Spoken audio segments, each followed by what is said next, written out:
Bien, jóvenes, señoritas, entonces voy a explicarles el día de hoy sobre el tema número 1 que tenemos para, eh, para poder asimilar los contenidos, ¿no? Para aquellos estudiantes que tal vez están con algunas dudas puedan reforzar. Entonces vamos a hablar sobre las rebeliones anticoloniales de los pueblos indígenas originarios de América contra el poder español.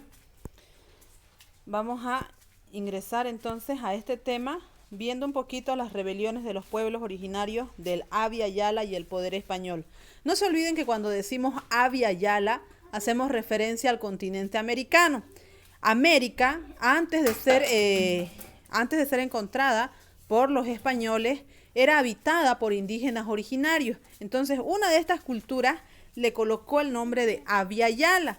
Pero cuando ingresaron los españoles, en homenaje o como gratitud a Américo Vespucio, que fue el primero que realizó un mapa de América, se le colocó el nombre de América a este continente. Entonces, cuando nosotros hablamos del Abya Yala, estamos hablando de América. No nos olvidemos, por favor, de esa situación. Los indígenas mantuvieron una latente rebeldía a lo largo de los 3 siglos, que vendría a ser los 3 siglos de colonización. Sus manifestaciones más violentas tienen lugar a fines del siglo XVIII, a raíz de las reformas de los reyes Borbones. Entre estas reformas tenemos las siguientes: la imposición de nuevos impuestos a los nativos por parte de la corona española. Es decir, los indígenas de ya estaban descontentos por el maltrato que se les daba por parte de los españoles, por la explotación laboral que se les hacía. Ahora, una vez que los reyes borbones habían asumido el poder, empezaron a instaurar nuevas reformas, las reformas borbónicas, que más adelante vamos a tomar también en cuenta. Estas reformas borbónicas, aparte de ya no respetarle sus derechos, le aumentaban, ¿no?, una carga más a ese maltrato que tenían. Entonces, habían una imposición de nuevos impuestos a los nativos, es decir, los indígenas trabajaban por un salario bajo, muy bajo, y ahora se le estaba cobrando un impuesto a ese salario. Entonces, prácticamente el indígena se iba sin nada, y eso le causa molestia. Los indígenas no podían ejercer ningún cargo público y eran marginados de todo derecho político, económico y cultural. Algo que también molestó bastante, ¿no? ¿Por qué? Porque por muy preparado que sea el indígena, por mucho conocimiento que pueda obtener, era rezagado. Es decir, por el solo hecho de ser indígena no podía asumir ningún cargo público. Y también molestó, ¿no?, a esta clase social. Los abusos y explotación humillantes fueron con objeto los indios en sus propias tierras. Fue otra de las causas, ¿no? Las constantes humillaciones a los cuales eran sometidos los indígenas causó, ¿no?, también bastante molestia. Y bueno, llegó un momento en que un grupo de estos decide levantarse contra la corona española, decide sublevarse. Y uno de los primeros movimientos se da en lo que vendría a ser el Alto Perú. También se da en parte de Bajo Perú, a cargo de este señor, que es Túpac Amaru II. Túpac Amaru II tiene por nombre José Gabriel Condorcanqui Noguera. Este era su nombre, ¿no? Pero como él venía del linaje inca, se coloca el seudónimo de Túpac Amaru II. Ya había un Túpac Amaru, entonces él viene a ser el segundo asumiendo ese nombre y asumiendo también el linaje inca. Entonces, José Gabriel Condorcanqui, conocido como Túpac Amaru II, fue un caudillo, líder de la mayor rebelión indígena anticolonial que se dio en América durante el siglo XVIII, el 4 de noviembre de 1780. Se inició el movimiento militar contra la dominación española, adoptando el nombre ya mencionado. Se optó por decapitarlo y posteriormente despedazarlo. A ver, acá hay algo que aclarar. Túpac Amaru II era un indígena, sí, pero venía de una nobleza inca, es decir, que dentro de su familia, dentro de la comunidad indígena, él pertenecía a la nobleza inca, la clase más alta dentro de los indígenas. Ahora, Túpac Amaru fue criado por su tío, que era sacerdote. Entonces fue criado en un seminario, por lo tanto tuvo educación, venía de una posición económica acomodada, sabía hablar 3 idiomas perfectamente, dominaba el latín porque su tío era sacerdote y las misas se oficializaban en latín, hablaba el castellano, que era la lengua con la cual se comunicaba con las otras personas, y hablaba el quechua porque era su lengua materna, debido a que él era indígena, la conocía y la manejaba. Entonces, no tenía necesidad Túpac Amaru II de levantarse contra la corona española. ¿Por qué? Porque él estaba en las condiciones tranquilas, ¿no? Para vivir, no era explotado, no era humillado. Claro, que no accedía a cargos públicos por el solo hecho de ser indígena. Pero, sin embargo, su situación económica era estable. ¿Por qué lo hace? Lo hace porque está cansado de ver cómo sus hermanos indígenas, cómo su pueblo es constantemente humillado y explotado laboralmente. Entonces, él arma un ejército y lidera para pelear contra la corona española. Y uno de los primeros puntos que él decide hacer es cercar el Cusco. ¿Qué quiere decir cercar? Cercar es cuando se bloquea a una ciudad. Es como cuando de repente un grupo de personas se paran afuera de la casa de un vecino, vamos a suponer, y no dejan que el vecino ni salga ni entre, nadie de esa casa. Entonces ahí están cercando el lugar. Lo mismo hacen estos indígenas a la cabeza de Túpac Amaru II, cercan la ciudad de Cusco. Y este cerco, que a pesar fue muy poco tiempo, ¿no? Tiene una victoria. Y viendo los ánimos de los indígenas, Amaru ve el momento para tomar la ciudad más importante del virreinato.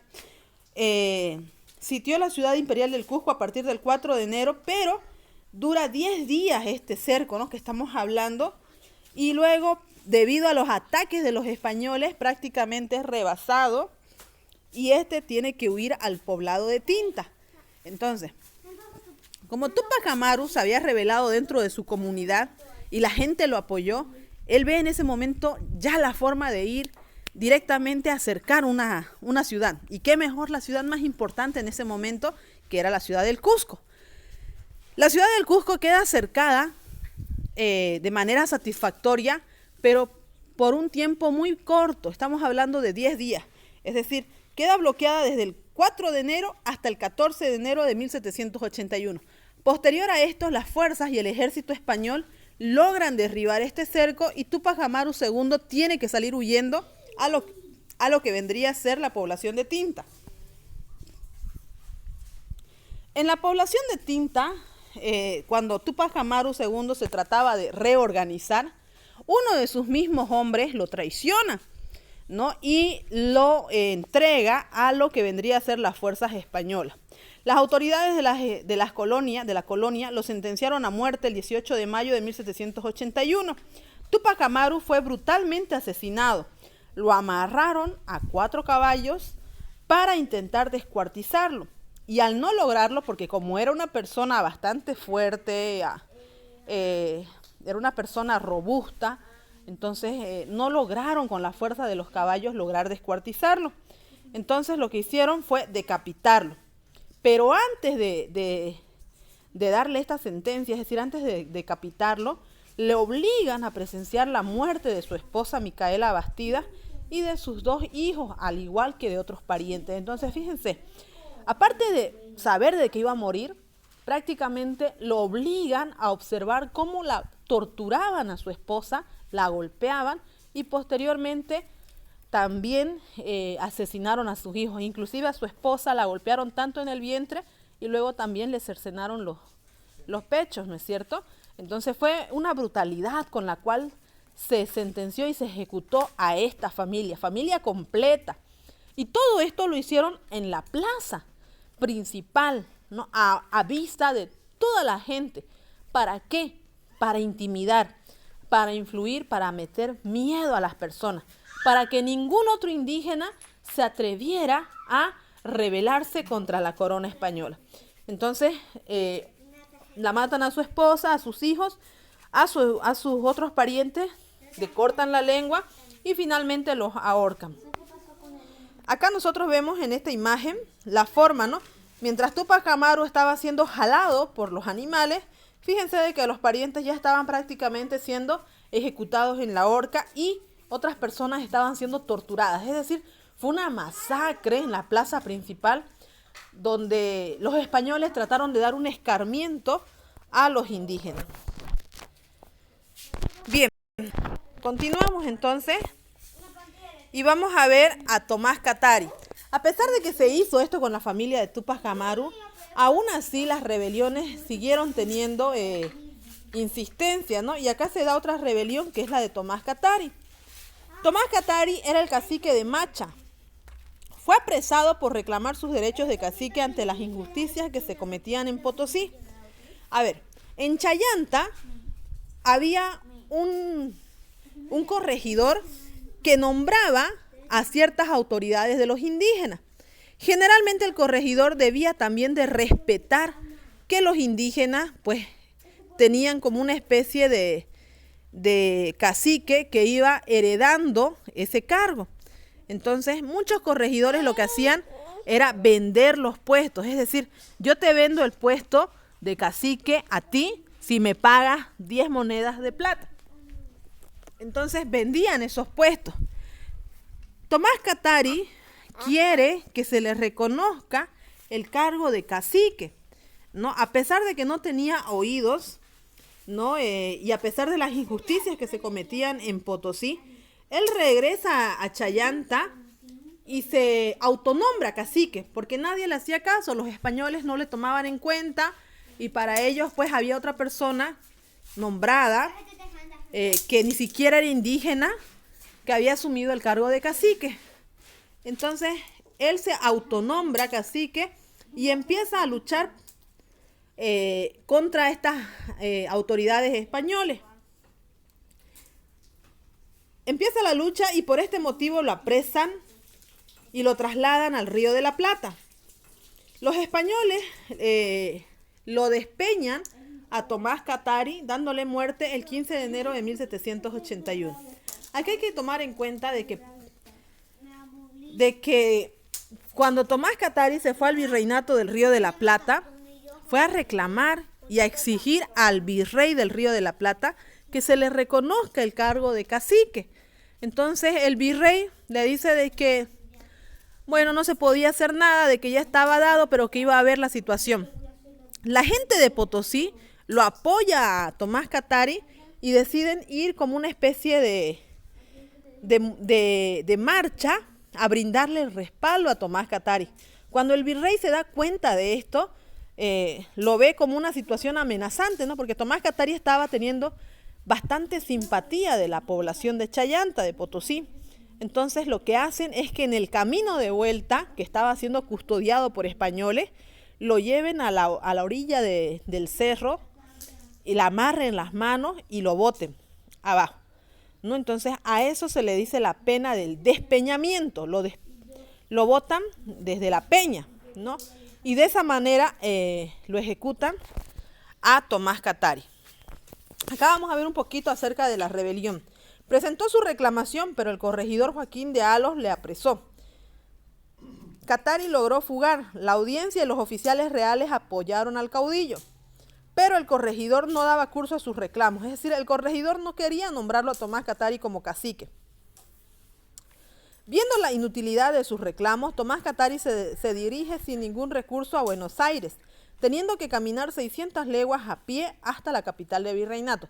¿Se imaginan caminar desde Potosí hasta Buenos Aires? Ese es el camino que tuvo que recorrer Tomás Katari para poder hablar con el virrey.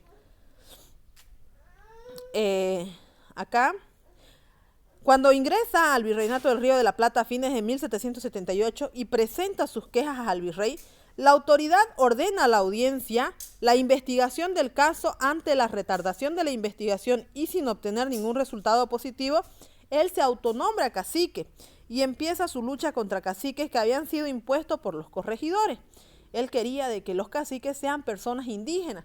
En cambio, los corregidores vendían el puesto de cacique a personas que ni siquiera eran indígenas,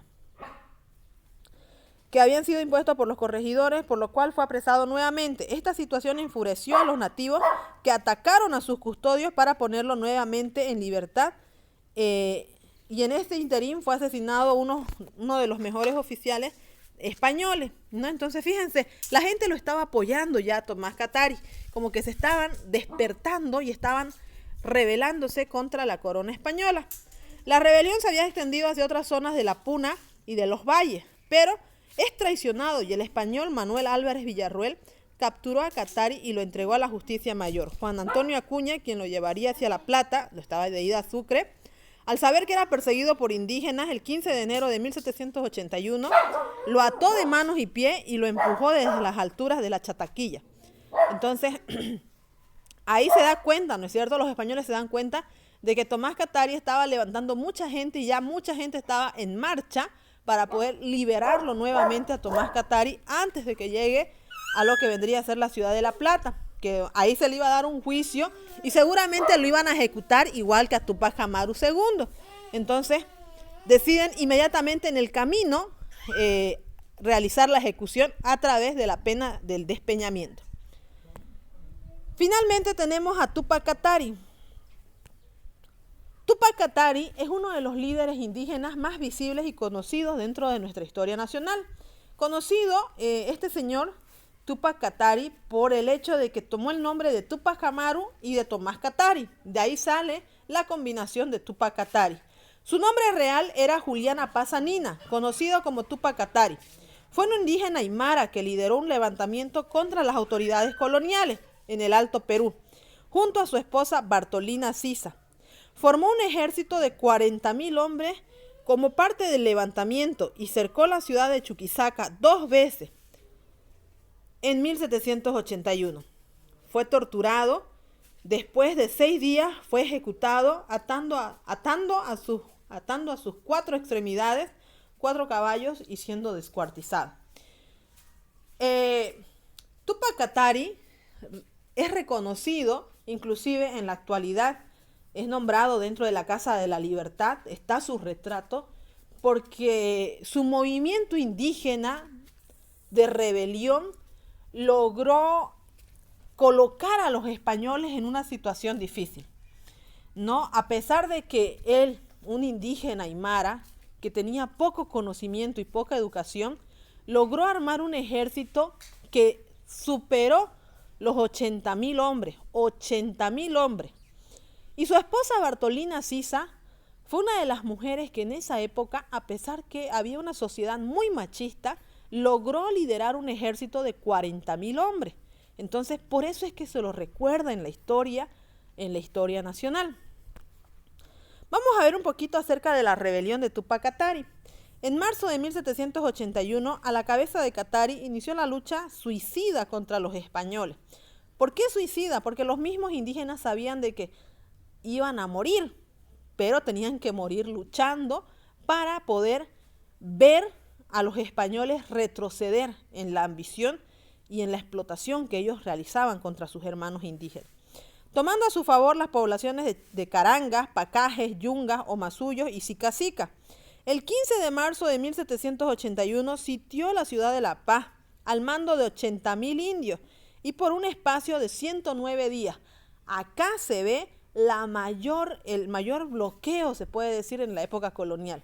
Cercar la ciudad de La Paz, una ciudad importante en aquel momento, por 109 días, estamos hablando más de 3 meses, fue un logro grande para los indígenas.